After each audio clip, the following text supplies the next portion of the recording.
Hi, everyone. So before getting into my presentation, I just, of course, want to thank everyone that played a role in my journey at Professional Therapy Associates. I learned so much.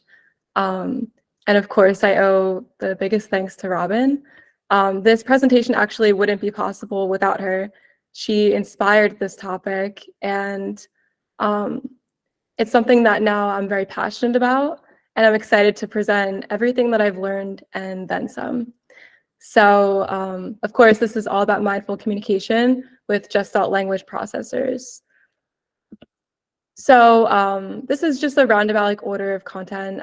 I'll define Gestalt language processing and the implications of that, implications for therapy, mindful cueing, and then I'll talk about a few activities to elicit functional language, specifically activities that I use during my treatment sessions. So Gestalt language processing is a very common occurrence. It's a common way of language processing seen in children with autism. So essentially, it is a style of language development that begins with basically producing language in chunks or a Gestalt form. So basically, this can manifest as echolalic utterances without distinction between individual words and the traditional syntactic structure that you'll see among analytic language processors. So according to Asha, the more traditional definition of Gestalt language processing is language that is processed by learning a sentence or a chunk of words in a single meaning. And so, again, as I said earlier, this often manifests as echolalia or scripting, and that can be observed typically in children with a diagnosis of autism spectrum disorder. Echolalia is something that we see a lot in this population, and the definition is pretty straightforward. It's just the repetition of utterances that can be produced in any context. So there's actually two kinds of echolalia. There's immediate and delayed. So immediate echolalia refers to utterances that are repeated pretty soon after they're heard, or maybe following a brief delay. And then delayed echolalia is essentially an utterance that is repeated after a significant delay. It could be an hour, a day, a week later, and it comes from all different sources. So to really understand Gestalt language processing, I think it's important to understand the natural language acquisition steps. So humans develop language in one of two ways, as I discussed Gestalt, but also analytic. So analytic is the most common among neurotypical children, whereas Gestalt is often seen in children with autism spectrum disorder. So when we look at analytic language processing, it's really a bottom-up approach to language. So what that means is children learn language in the smallest units first, and then they progress to phrases, sentences, and then conversational speech. And so this looks like babbling, then words, sentences, and then eventually a conversation. And so interestingly, Gestalt language processing is the opposite. It's a top-down language approach where language actually develops with whole memorized phrases, and then eventually goes to single words. And so that looks like delayed echolalia in the first stage, and then what we call partial gestalts. Then we have single words and two-word combinations, and then new and original phrases or sentences with emerging grammar. And so essentially these gestalts are mitigated. So what that means is they're broken up into new forms. So instead of saying a full phrase and repeating that, the child will begin to take that phrase, take parts of it, and generalize it to other meanings, but also create a new syntactic structure with that. And so I just want to include this diagram just to better understand what that looks like. So these are the clusters of spoken language features. So we have the non-generative spoken language features, which include echolalia and self-repetition. And so as I discussed earlier, echolalia breaks into two different categories, so immediate and then delayed. And then we have the transitional cluster of spoken language features, and that includes mitigated echolalia and then formulaic Gestalt language.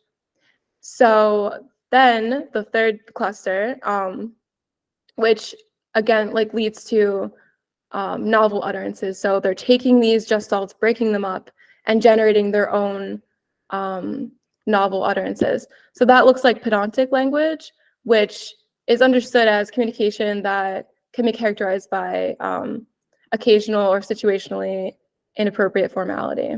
So that's like abnormal prosody or maybe like inappropriate speech content for that context.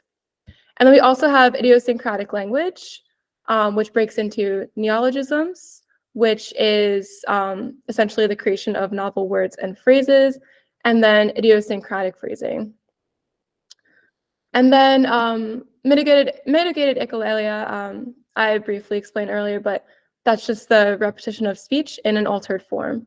So they're breaking up those phrases and altering the form to produce a novel sentence or novel utterance. And so what does this mean for therapy? Well, something that I've learned throughout this whole semester, and I'm so grateful that I learned this, is Gestalt language processing has major implications for therapy. It's all about how we approach our cueing, how we transition to different activities during therapy. So children that present with echolalia are Gestalt language processors. So this is really important because that means that they process language in chunks and phrases instead of smaller units, as an analytic language processor would. And so for Gestalt language processors, for this population that we serve, we have to consider how language is processed in order to successfully communicate with them and to, in turn, elicit language on their side. So in the context of therapy, it's really important to avoid over-prompting and questioning. Questioning too much can overwhelm their cognitive load. And so an example of this is preparing to transition into new activities during the session. So we have a sensory gym, right? So we might be playing with a toy, a preferred toy, and we want to see maybe like what their language looks like in a different environment, such as the gym. So we might say something like, do you want to play with the balloon toy or go to the gym? And if you think about it, like that kind of question has a lot of, it's a lot of content, right? Because it's like, now you're giving them an option. They have to kind of break down the question that you've asked, and it can be really challenging. So maybe instead of asking a question like that, we can instead model language that they will use. Like, let's clean up and go to the gym. So what I want to stress here is not that we need to decide the session for them. I think in the context of play-based therapy, the most important thing you can do is let the child guide the session. That's where you get the most language. You can't force a child to play with a game or an activity that they're not interested in. It's not how you're going to elicit natural language. So I do want to stress the autonomy of the student, the child in this session, in this example.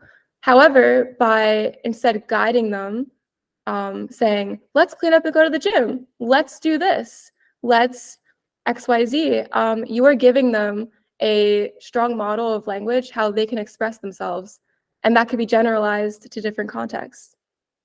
So stage 1 and 2 Gestalt language processors are mainly using language that they have picked up from preferred shows, communication partners, etc.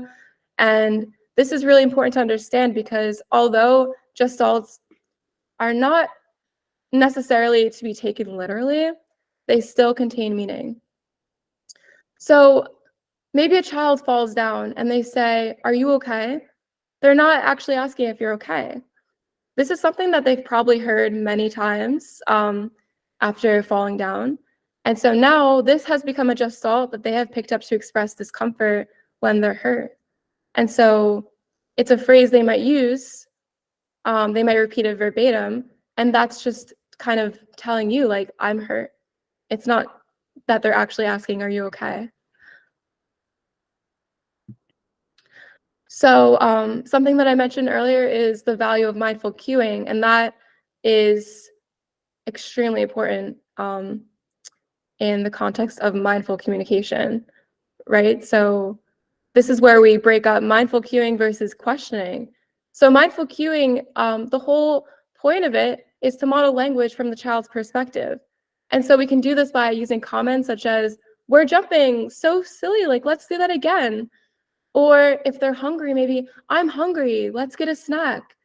Instead of, are you hungry? Do you want to get a snack? Because now you're asking too many questions, and they have to break down that meaning in order to form a response, and that can overwhelm their cognitive load.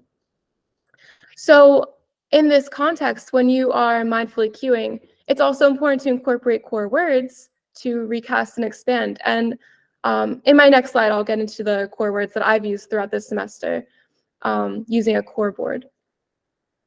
So yes, questions can be good. However, questions, especially asking too many questions, can overwhelm a child's cognitive demand. And so for a Gestalt language processor, the meaning of questions can be difficult to break down and respond to, especially if you're asking more than one question in a single breath, such as, are you hungry? Do you want a snack? Do you want to play with this? Do you want to clean this up? Etc. And so instead of asking, do you need help? Maybe they're playing with a toy, and like the balloon toy, for example, and they can't click that piece in. You can instead immediately provide that model for them and say, I need help. And then eventually they will generalize that to different contexts. And that's the most functional thing that you can do for them. That's the most functional way to use that, that sort of language. And so this is our core board that we use throughout the semester. I'm sure everyone in this call has seen this board before, but using this board, we can guide language in a functional way. And we can even recast and expand the child's utterance in a meaningful way. So maybe a child says something like balloon. We can recast that and expand. So we can use that same word, that noun, balloon, and we can recast it. So say it again, but with more language. So we can say, I want more balloon, or even I want balloon.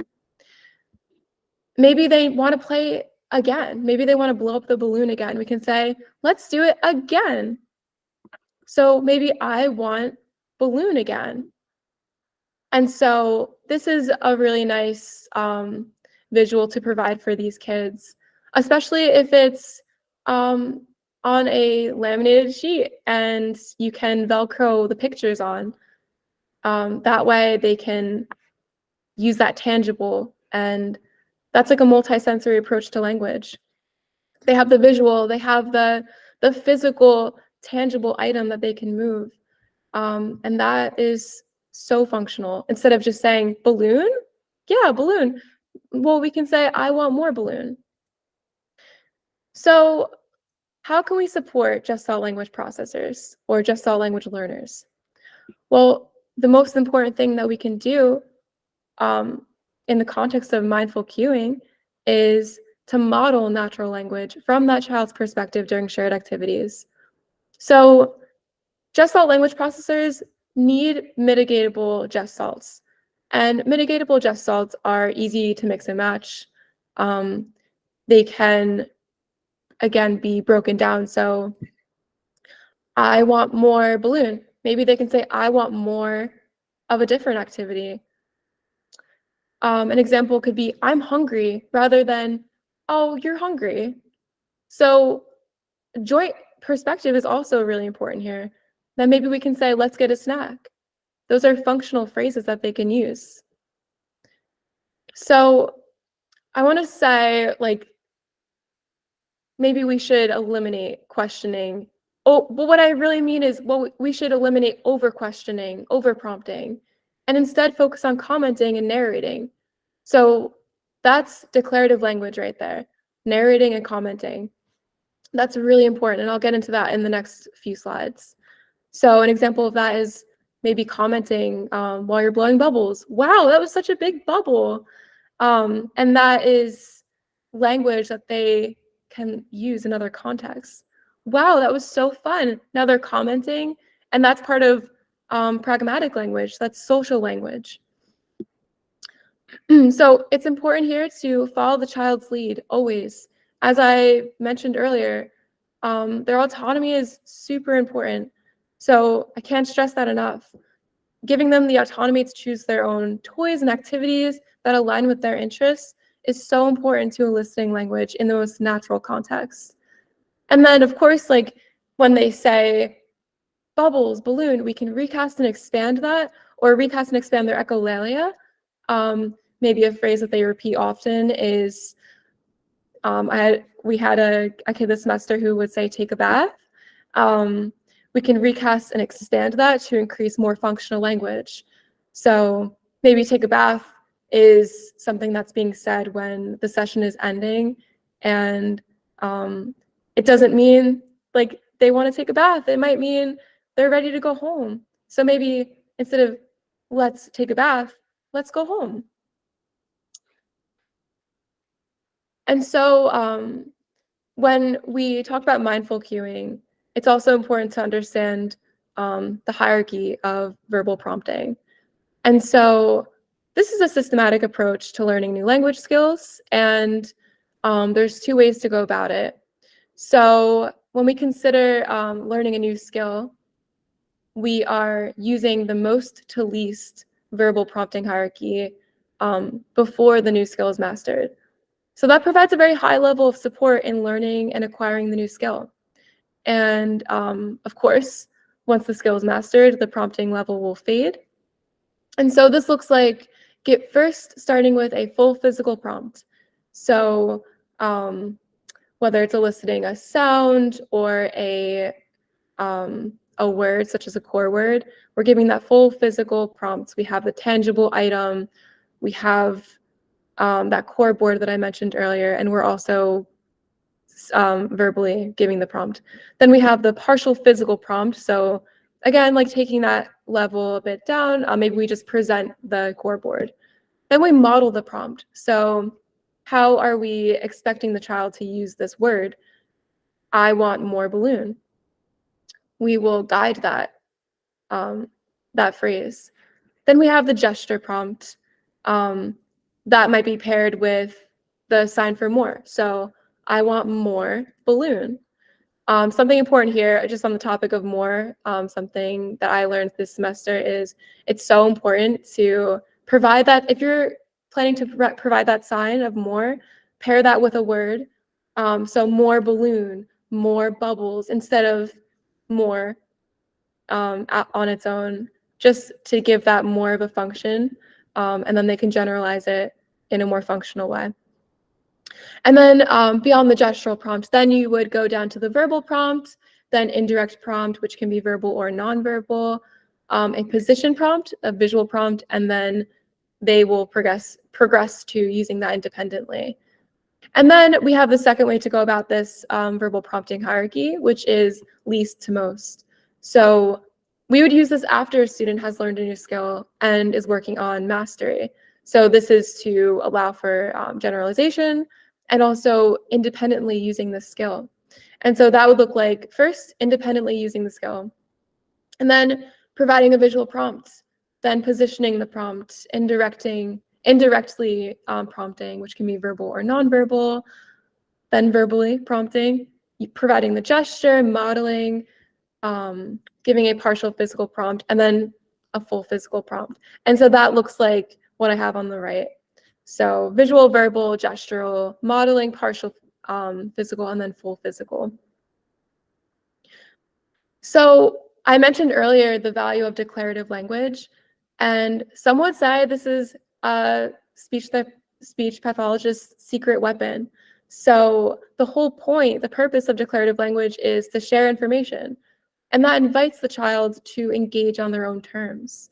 So examples of declarative language look like statements that share our own feelings or experiences. So that could be something like, I loved that movie. My favorite part was whatever it may be. It could also look like commenting or describing. So maybe you step outside and you're like, wow, the sky is so pink and orange tonight. You might use declarative language to praise. So I think it's really important to provide praise during a session. I'm not overpraising, but just reminding the child that they are doing so good. They're working so hard. You are so great at building that marble run tower. You're so good at this. Like, it's great for motivation. Another form of declarative language is think aloud problem-solving statements. So maybe like, I wonder what would happen if we tried building the tower as tall as you. Or I wonder what made the grass so muddy this morning. So from what I've seen in my research, benefits of declarative language include allowing children to hear our thoughts and to learn to self-regulate. Self-regulation comes from a certain level of mastery of statements where they can ask for help or ask for more or communicate that they might be hurt. So you are giving them that language by using declarative language and expressing your own thoughts and in that way demonstrating your feelings or experiences about something, and they can use that in their own way. And so that allows the child to build executive function skills such as inferencing and problem solving, especially when you are providing think aloud or problem solving statements. And this also, of course, promotes social reciprocity. Sorry, tough word. And that is major for pragmatic language skills. So when we talk about modeling meaningful speech, this looks like modeling or modifying scripting or delayed echolalia. And so we had a student this semester who really loved penguins, and she might produce the Gestalt, where are the penguins? Where are the penguins in any context? And so maybe we can model that and say, I want to play with the penguins, or let's find the penguins. So in that way, you are taking that echolalia, that Gestalt, and you are modifying it to give more language, more functional language. And so that goes along with recasting and expanding. So if a child might say, more marbles, then you can recast and expand that and say, I want more marbles. So you're providing that model from their perspective, not, do you want more marbles? No, give them the language that they will actually use. I want more marbles. And then eventually, that would be generalized to different contexts. I want more water. I want more whatever it may be. The Gestalt model looks like, let's play cars. I see a pig. I need help. And then language to avoid would be telling the child directly to say something. Say car. What is it? Asking for help or ask for help. Because that's not giving them the model that they need. That's not giving them the language that they need to produce that independently. So that's really important. So modeling a variety of communication functions across different activities can look like commenting, requesting, transitioning, joint action routines, and protesting. So this example would be bubbles. So you're playing with bubbles, and if you want to comment, you can say, there's so many, look up there, look over there, or pop, pop, pop. You can also request help. You can have them request help. They might walk over to you. The child might walk over to you with the bubbles, and they won't be able to open it. And you can say, I need help, or that maybe they can say, help me open. But it's about modeling that communication. And then transitioning We can say, now let's blow more bubbles, or maybe you've run out of bubbles and you can say, let's dip the wand again. And then joint action routines can include, let's pop it. Here we go. And then you can pop together. And then we also have protesting. So protesting can be, don't pop it, or I don't want bubbles anymore. And when you notice the child loses interest in the bubbles, maybe that could be something that you can say, I don't want bubbles anymore. Let's play with this. And then you, again, are giving them that model. So I've also found in my research other recommendations for supporting Gestalt language processors. And this is really important. Collaborating with families and other professionals can give you such valuable insight and context into a child's commonly used gestalts. So a phrase that might seem random, such as, here comes the doctor, might be misunderstood or even ignored by a clinician until the family clarifies that this might be a language gestalt that their child uses to express when they are in physical pain. So sometimes it's really difficult to say, I hurt my finger. Like, you know, it's something like that we often take for granted, but maybe the child uses a gestalt to express that they're in pain.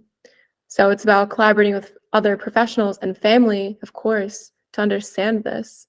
And this goes into my next point of placing connection at the very forefront of all communication interactions, especially because all experiences are potential situational gestalts for Gestalt language processors.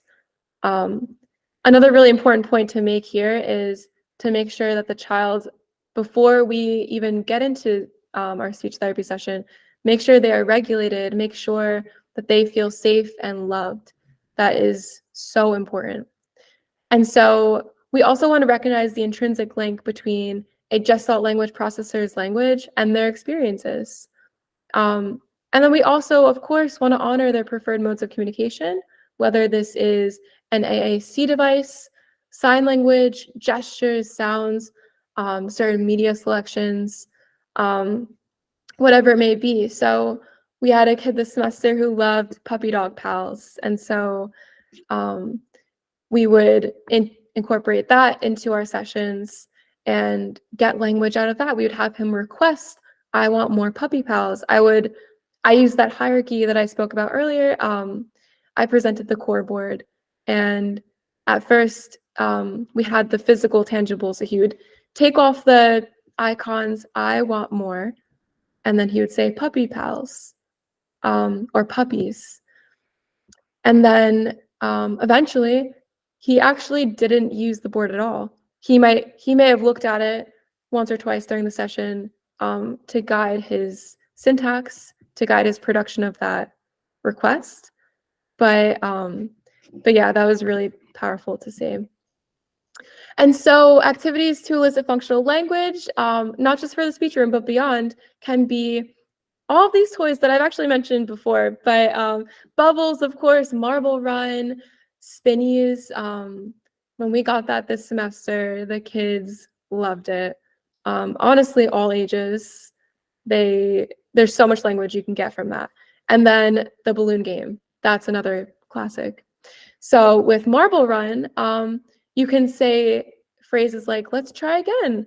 It's my turn, ready, set, go, or I want more marbles. And then maybe you can have them request a certain quantity of marbles. So I would help them count as well, and then kind of go from there. And then with bubbles, you can say, I need help. Let's blow up. Let's pop more bubbles. 1, 2, 3, blow.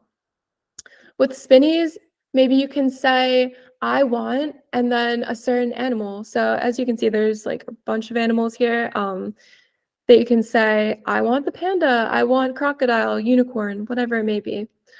That's functional requesting. Then you can also say, let's spin again. And that's giving them the opportunity to comment in a way that's, again, like getting their session going the way they want it to go. Let's do that again. That's fun. I need help, or so cool. And then with the power balloon toy, you can say, let's blow up. Let's do it again. I need help. You can also request using colored balloons. There's so many colors here. You can say, I want the red one, or maybe they don't want the red one. You can say, I want different. And I like to pair that with the sign as well, just to give them more than one modes of communication there. And so I just want to reflect on my time with professional therapy associates. Through my experience at this externship, I have learned so much about mindful communication and how essential it is to promoting language skills in Gestalt language processors. So just to reiterate, questions such as, should we play with this next toy? Or do you want to go to the gym now? Can be overwhelming to process. And that will likely result in minimal or no response from the child. So to maintain mindful communication, statements like, let's play with this toy now, or we're going to the gym, should be used in place of questions because they require less cognitive demand. And this will actually be better for the child in the long run because they'll have an easier way of breaking up that statement into chunks and processing it, especially in a way that best aligns with their needs as communicators. And so, most importantly, this approach to communicating provides a strong foundation for emerging skills as it can be used to model adult productions of language. And that is my presentation portion. I do have a tangible as well. So my goal with this presentation was to reach beyond speech. I wanted to provide a resource that was meaningful for all disciplines and parents as well, most importantly, because without carryover, I mean, carryover is the most important thing. Of course, besides mindful communication. But if we can provide a resource to parents, I think that would be so beneficial. So I created this infographic. My hope is that maybe one day it can be in the waiting room and just to provide an extra resource for parents. So I essentially go over all of the main points in my presentation in this condensed form. So I define Gestalt language processing, which again is a language processing form, which basically means that language is processed by understanding chunks chunks of language or sentences as opposed to words as a single meaning. And so, of course, this manifests as scripting or echolalia, and that is often observed in children diagnosed with autism spectrum disorder. And scripting, of course, can be observed as language that can be picked up from preferred shows, communication partners, etc. Where there is language, scripting can be picked up. And then I go into echolalia. And so just to break that down, for parents who may not fully know what that looks like or how to spot it, or maybe they're learning, they're always learning. So echolalia, of course, is the repetition of utterances produced by others, and there are two types. We have immediate and delayed, as I discussed earlier. So immediate echolalia refers to utterances that are repeated immediately or after a brief delay, whereas delayed echolalia is an utterance that is repeated after a significant delay, and that can be any amount of time, an hour, a day, a week, a month. And then, of course, I want to emphasize supporting Gestalt language processors and how we can do that, not just as speech therapists, but also ABA therapists, PT, OT, parents. And so I discuss how we can model natural language from the child's perspective. We can eliminate questioning or at least reduce questioning and focus on commenting and narrating. So declarative language, that is one of the most important things. Following the child's lead, so giving them the autonomy to choose toys and activities that align with their interests. And that is the best way and the most natural way to elicit language. And then, of course, recasting and expanding echolalia to increase functional language. And then I didn't include the core board here, but I do give examples of using declarative language to support language development. So this can be, of course, commenting and describing, like, wow, the sky is so pink and orange tonight. Think aloud, problem-solving statements. I wonder what would happen if we tried making hot chocolate with water instead of milk. Statements that share our own thoughts and experiences. Maybe commenting, I love that movie. My favorite part was XYZ. Praise, I love how you listened to this story. I love how you built that marble run tower. And then I go into the whole purpose of mindful communication. So the key to mindful communication is modeling language from the child's perspective, right? So using comments such as, we're jumping, so silly, let's do it again, I'm hungry, instead of, are you hungry? Do you want a snack? And so I talk about how this is called declarative language. And it's like the speech therapist's secret language, or I mean, secret weapon. It's SLP's secret weapon, because the whole purpose is to comment and narrate and to share information. And that goes into pragmatic language skills, expressive language skills in the context of social settings. And the major benefit of using declarative language is that it invites the child to engage on their own terms, which then promotes social reciprocity in different conversational contexts. Questioning can overwhelm your child's cognitive demand. And this is something that I mentioned a lot in my presentation, but I also wanted to emphasize it here. This is because the embedded meaning within questions can be difficult to break down and respond to for Gestalt language processors.